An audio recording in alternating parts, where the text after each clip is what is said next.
Pour le comprendre, il faut jeter l'ancre à Marseille. En 2 décennies, la ville s'est imposée comme l'un des plus grands ports européens. L'an dernier, 1 500 000 passagers y ont fait escale. Mais la Méditerranée n'a pas encore été classée zone d'émission contrôlée par l'Organisation maritime internationale.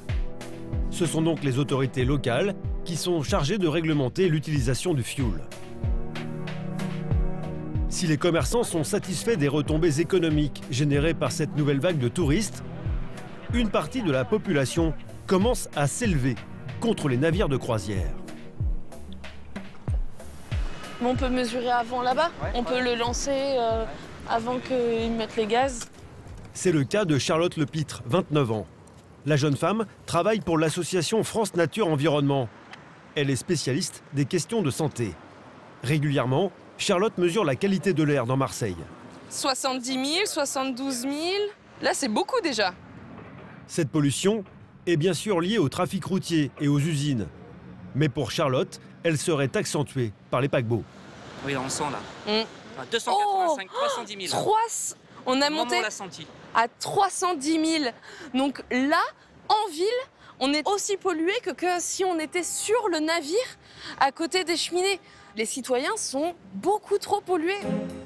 Charlotte et ses collègues veulent à tout prix que Marseille passe en zone d'émission contrôlée. Alors, ils tentent de faire pression avec les riverains mécontents auprès de la mairie et de la préfecture pour qu'ils fassent bouger les lignes. Ce matin, ils ont rendez-vous au nord de la ville, chez Michel. Bonjour Michel. Ça vous va? a fait lever tôt? Il y a quelques années, cette jeune retraitée a acheté cette maison avec piscine et vue imprenable sur la Méditerranée. Mais aujourd'hui, On le voit déjà? elle commence à regretter son choix. Là où je suis, on le voit bien, là. Là.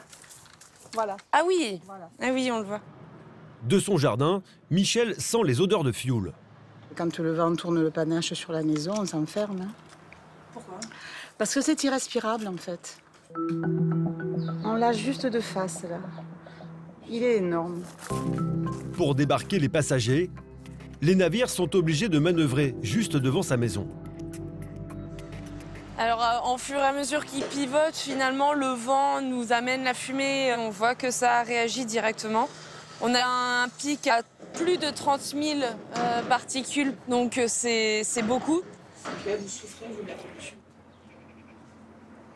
Oui, bien sûr qu'on souffre de la pollution.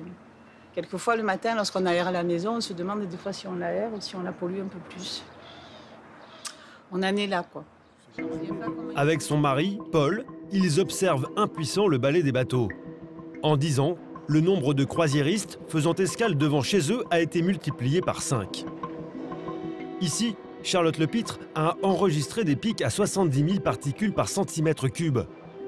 Alors le couple s'inquiète pour sa santé. Vous respirez, vous toussez, vous respirez ça, si vous êtes mal à l'aise, c'est insupportable. Moi, c'est très particulier. Quand il y a vraiment une bouffée là, qui arrive sur la maison, je commence à avoir mal à la gorge et les parois du nez qui me piquent, qui me brûlent. Le fioul utilisé pour les navires a un taux de soufre énorme. Et c'est d'ailleurs ce qui rend les fumées aussi dangereuses. Il y a clairement un impact important sanitaire, surtout pour des citoyens qui sont exposés à ça à longueur de journée et à longueur d'année, en fait. Donc l'exposition chronique peut être très, très nocive. Et une fois à quai, les paquebots laissent souvent tourner les moteurs. T'as vu la fumée? Regarde ce noir. C'est pas normal, il est à quai, hein.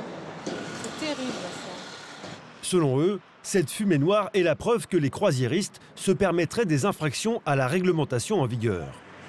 Ils ont une obligation réglementaire de passer à un fioul moins soufré s'ils sont plus de 2 heures à quai.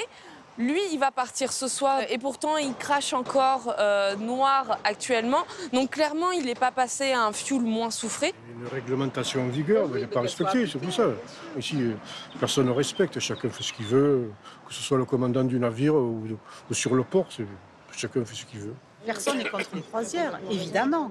Évidemment que ça induit beaucoup d'emplois, ça fait du tourisme, c'est une manne économique pour la ville, bien sûr.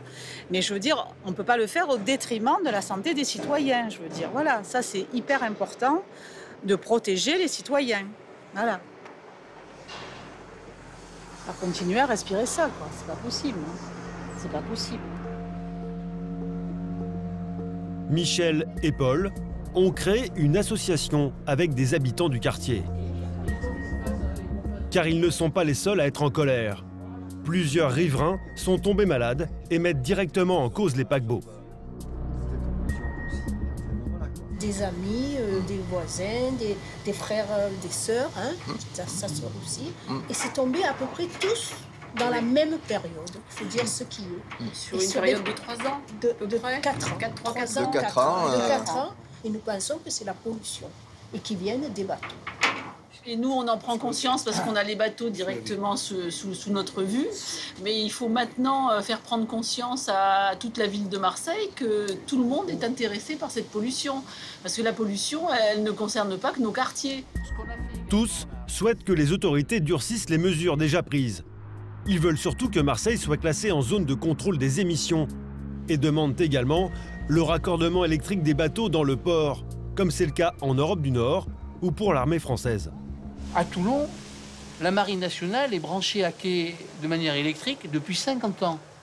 Donc qu'on ne nous dise pas que ce n'est pas possible. C'est une histoire de volonté politique. Et pourquoi ils ne le font pas, C'est une histoire de coût. Ils font des bénéfices, il faut qu'ils emploient leurs bénéfices à améliorer les conditions de pollution pour le bien de tous. Il est beau. Regarde le beau panache. Regarde ça. Il décrasse. Décrasse. Il te donne ta dose. Une directive européenne prévoit une limitation du taux de soufre dégagé par les navires à partir de 2020 en Méditerranée. Selon Dominique Vlasto, l'adjointe au maire de Marseille, les armateurs de bateaux seraient en train de la mettre en place. Ils n'ont pas tous fini, mais c'est en cours. Il faut laisser le temps aux sociétés de se mettre aux normes. En attendant l'application de la directive, les compagnies construisent toujours plus gros.